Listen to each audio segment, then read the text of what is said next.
Bienvenue sur Africa 24 dans cette nouvelle édition du Non-Stop Info. Voici les titres de l'actualité. Le groupe libyen Ansar al-Sharia annonce sa dissolution dans un communiqué diffusé le 27 mai. L'organisation terroriste admet implicitement avoir été affaiblie par la guerre contre les forces du maréchal Khalifa Haftar. Au Mali, les transporteurs se disent prêts à suspendre leur grève. Depuis une semaine, ce mouvement a entraîné la fermeture de nombreuses stations-service. Et puis le Festival international de théâtre se poursuit au Bénin avec notamment Les Intrépides, une mise en scène artistique des danses vaudou. Affaibli par la guerre contre l'armée nationale libyenne, le groupe libyen Ansar al-Sharia annonce sa dissolution. Créée après la révolution de 2011, l'organisation terroriste s'était implantée à l'est et à l'ouest du pays et auteur de plusieurs attaques dans le pays. Corinne Comdem. Le groupe djihadiste libyen Ansar al-Sharia a annoncé sa dissolution dans un communiqué publié sur Internet ce samedi 27 mai. Dans ce communiqué, le groupe admet implicitement avoir été affaibli par la guerre contre les forces de l'armée nationale libyenne menée par le général Khalifa Haftar dans l'est du pays. Une dissolution qui ne serait pas pour autant réellement synonyme de progression dans la lutte contre les groupes terroristes dans le pays en crise depuis maintenant 6 ans. Je ne pense pas que il y a un grand effet à cette dissolution de ce groupe. Il est tout à fait la même chose avec le groupe tunisien Ansar al-Sharia qui devient Daesh. Ce groupe est terminé depuis 2014. Surtout après la mort de son fondateur, Azhawi, qui était tué à Benghazi. Le groupe terroriste a essuyé de lourdes pertes tant au sein de son commandement que dans les rangs de ses combattants au cours de ses confrontations avec l'armée nationale libyenne. Une importante partie de ses membres ont également prêté allégeance à l'organisation État islamique. Le problème pour l'armée nationale, c'est pas que les organisations terroristes.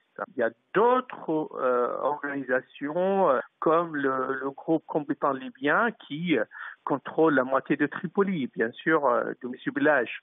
C'est vrai que Ansar al-Sharia, ils ont disparu maintenant, mais leurs membres, ils sont toujours actifs. Les terroristes sont là, ils changent de nom, mais ils sont toujours là, à Tripoli, et ça pose beaucoup de problèmes à l'armée libyenne de démanteler, les organisations terroristes, et deuxièmement, tous les milices hors de la loi qui ne sont pas affiliés à aucune force centrale qui agit à leurs intérêts. Loin d'être un signe de victoire pour les forces du général Haftar, cette dissolution annonce surtout un renforcement de l'État islamique.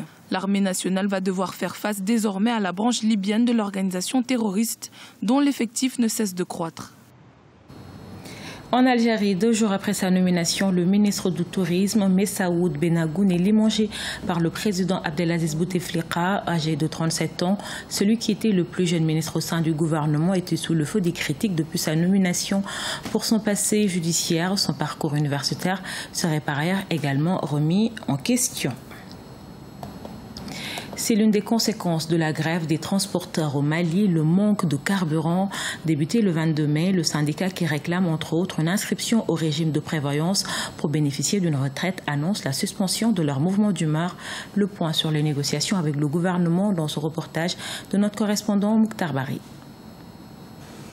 Le syndicat national des chauffeurs et conducteurs routiers du Mali observe une grève illimitée depuis ce lundi 22 mai. 5 points de revendication qui sont les tracasseries policières, l'augmentation des salaires, la couverture sociale sont évoqués par les grévistes. Après 5 jours de grève, les commerces et stations-service, faute d'approvisionnement, ont accusé le coût, laissant planer le spectre des augmentations abusives des prix en ces mois bénis du Ramadan. Bon, jusqu'à présent, le prix est resté normal. L'essence à 695, le gasoil est à 605. Bon, on a eu des difficultés comme à propos des gens, il y a beaucoup de gens. On est en train de gérer la situation petit à petit. Quand même, ça ira, Inch'Allah, ça va passer bien passer. Bon, vraiment, il n'est pas facile de se déplacer sans moto. Cette grève n'est pas tombée au bon moment et c'est vraiment injuste. La situation est difficile pour le pays. Nous sommes dans le jeûne du Ramadan avec les augmentations et ces grèves à répétition inquiètent. Aujourd'hui, ce sont les transports et demain d'autres aussi vont emboîter le pas. Après des négociations avec le gouvernement, les transporteurs ont décidé d'une suspension de leur mot d'ordre de grève. Sur les 5 points de revendication, ils obtiennent satisfaction sur 4 points et la poursuite des négociations dès la semaine à venir sur le 5e point. Nous sommes sortis satisfaits parce que nous sommes dans un pays pauvre. Et puis, nous avons senti que la grève a été suivie à 100%. Bon, pour ne pas trop abuser la population, avec l'intervention de nos responsables, on a géré nécessaire de suspendre la grève d'abord. Cette grève a occasionné de longues files dans les stations-service. Si les prix à la pompe n'ont pas connu de hausse, ce ne fut pas le cas des vendeurs à la sauvette qui ont fait de bonnes affaires à l'occasion, avec des prix allant de 1000 à 2000 francs CFA le litre. Plus d'un mois après son lancement, le Festival international de théâtre du Bénin suscite toujours l'engouement. Ce rendez-vous culturel promeut les danses traditionnelles. C'est le cas des Intrépides, une mise en scène qui dépeint les qualités des femmes adeptes des cultes vaudous. Notre correspondant Leftu Onu a assisté à l'une de ces représentations. Reportage. Au Bénin, la compagnie Achakata promet les danses culturelles endogènes. La troupe s'est révélée au public sur la scène du Festival international du théâtre du Bénin à travers ses spectacles de danse traditionnelle intitulés Les Interpides. Cette création constitue un hommage aux prêtresses de différentes contrées du pays. Ces femmes, elles sont des religieuses traditionnelles. Elles sont des vaudoucis, comme nous le disons, mais qui sont vraiment très formidables. Elles sont formidables, c'est des femmes qui sont à la fois religieuses, mais qui sont encore mères de famille, qui s'occupent avec les petites activités régénératrices de revenus. La compagnie Achakata a effectué 4 ans de travaux artistiques pour produire ce chef-d'œuvre. Sa mise en scène a nécessité le concours d'une vingtaine de jeunes artistes, comédiens et danseurs. Ces jeunes talents révélés au public constituent un vivier d'ambassadeurs des danses traditionnelles.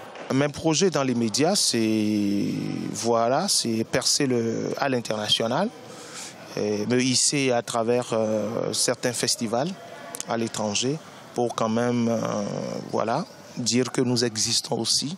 Nous essayons de faire un travail et si les gens aiment, ça pourrait quand même nous porter haut, porter l'étendard culturel du Bénin un jour au firmament et aux côtés des autres peuples, des autres nations. Achakata est une compagnie de danse de Porto Novo, la capitale administrative du Bénin. Elle a été créée en 1998 par l'artiste danseur chorégraphe Jean-Marie Vidienani, un acteur culturel incontournable au Bénin qui entend davantage s'investir dans le 6e art afin de promouvoir les rythmes et danses traditionnelles du Bénin. Les Aiglonnets du Mali conservent leur titre de champion d'Afrique. Ce dimanche 28 mai, ils ont remporté à Libreville au Gabon la Coupe d'Afrique des Nations des moins de 17 ans en s'imposant 1-0 contre le Ghana. Avec cette victoire, le Mali est qualifié d'office à la Coupe du Monde de la catégorie qui aura lieu en octobre 2017 en Inde. Le Ghana, le Niger, la Guinée sont les 3 autres équipes africaines qui accompagneront les champions d'Afrique. Ce journal a été réalisé par l'ensemble de la rédaction. Nous vous remercions pour votre fidélité. Dans un instant, une nouvelle édition de l'actualité sur Africa 24.